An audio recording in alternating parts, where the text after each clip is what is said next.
sekalian, kita hari ini berjumpa dalam zona belajar MTS Rodotul Banat. Sekarang saya akan memberikan materi lanjutan PKN minggu kemarin. Kemarin kita sudah membahas mengenai penerapan Pancasila dari masa ke masa, yang mana penerapan Pancasila dari masa ke masa kemarin ada 3 tahapan, yaitu masa Orde Lama, kemudian yang kedua adalah masa Orde Baru, dan yang ketiga adalah masa Reformasi. Untuk menindaklanjuti, kita akan melangkah kepada pembahasan kedua. Kita akan membahas dinamika nilai-nilai Pancasila sesuai dengan perkembangan zaman. Dinamika penerapan Pancasila sesuai dengan perkembangan zaman di sini tentunya berkaitan dengan Pancasila. Pancasila adalah merupakan dasar negara bagi bangsa Indonesia, yang mana Pancasila ini terlahir pada tanggal 1 Juni 1945.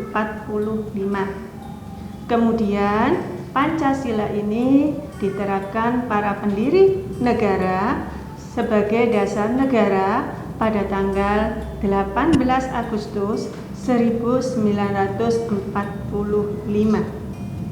Sejak saat itulah bahwa Pancasila di sini dijadikan sebagai dasar negara, dijadikan sebagai ideologi bangsa dan merupakan falsafah dan pandangan hidup bangsa.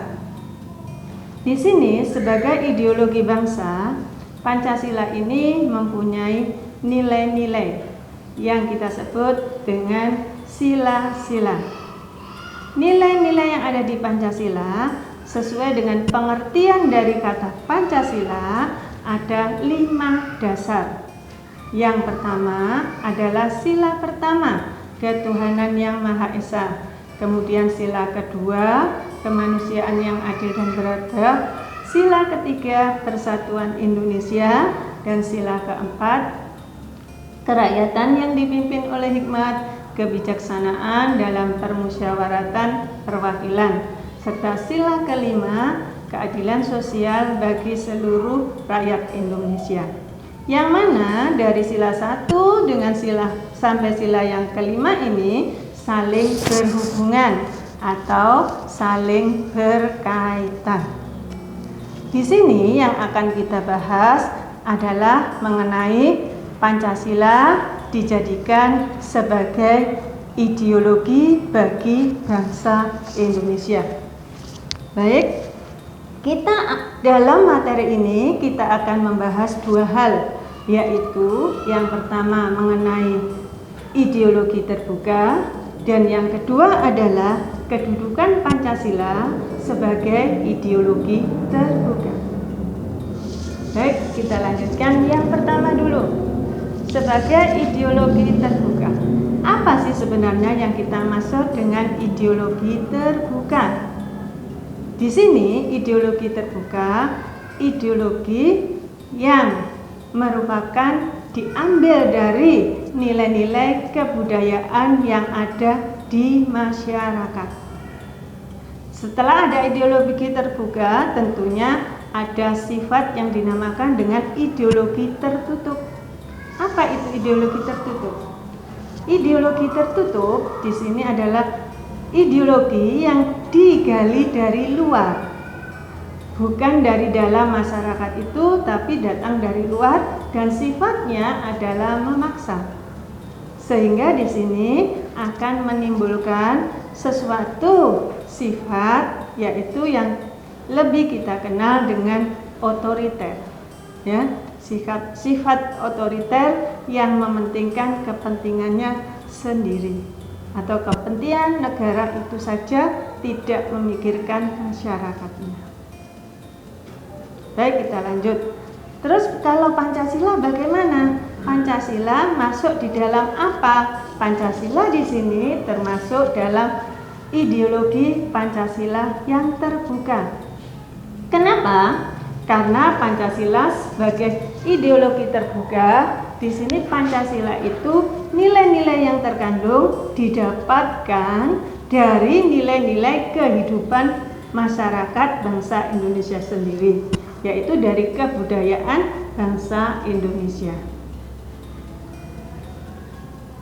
Sehingga di sini dapat kita simpulkan Pancasila bisa dimasukkan ideologi terbuka karena Pancasila di dalamnya mengandung 3 dimensi. Ada 3 dimensi, ingat ya, ada 3 dimensi yang terkandung di dalam Pancasila. Dimensi apa saja? Yang pertama adalah 1 dimensi realita. Dimensi realita. Kemudian yang kedua adalah dimensi idealisme, ya. Sedangkan yang ketiga adalah dimensi fleksibilitas. Baik, kita akan mengupas satu persatu. Artinya, dimensi realita di sini adalah nilai-nilainya terkandung real. Real di mana? Di dalam masyarakat. Nilai dasarnya ideologi Pancasila itu berasal dari nilai masyarakat kebudayaan yang dimiliki bangsa Indonesia itu sendiri. Kemudian yang kedua yaitu dimensi idealisme. Dimensi idealisme di sini adalah nilai dasar idealisme itu ya ada di dalamnya. Nilai dasar ideologi idealisme ada di dalamnya secara nyata, tidak berupa angan-angan, tetapi kenyataan yang ingin dicapai untuk mencapai tujuan suatu bangsa. Sedangkan yang ketiga adalah dimensi fleksibilitas. Apakah itu dimensi fleksibilitas? Dimensi fleksibilitas adalah merupakan dimensi yang dimiliki oleh suatu dasar negara yang memiliki keluasan untuk mengikuti perkembangan zaman sesuai dengan keadaan sekarang, yaitu kita sedang masuk dalam globalisasi. Apa? Masuknya ke ruang lingkup dunia, sehingga pengaruh-pengaruh pun juga akan datang masuk ke dalam, ada yang positif dan ada yang negatif. Dengan ideologi Pancasila, kita bisa membendung pengaruh-pengaruh tersebut, mana yang positif dan mana yang negatif.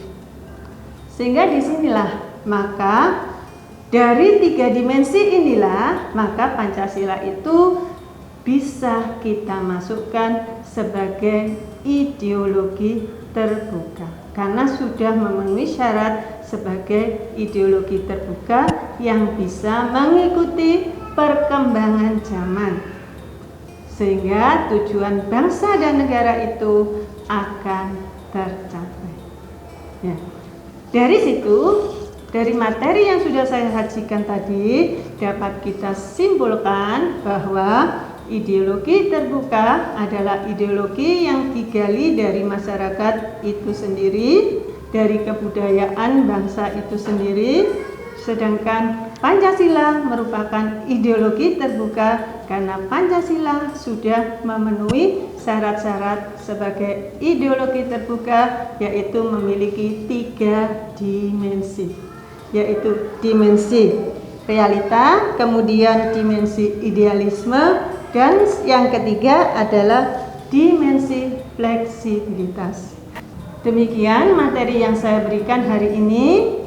Semoga materi ini bisa kalian pahami dan kita minggu depan akan ketemu pada materi ketiga atau materi selanjutnya. Baik, saya akhiri. Assalamualaikum warahmatullahi wabarakatuh.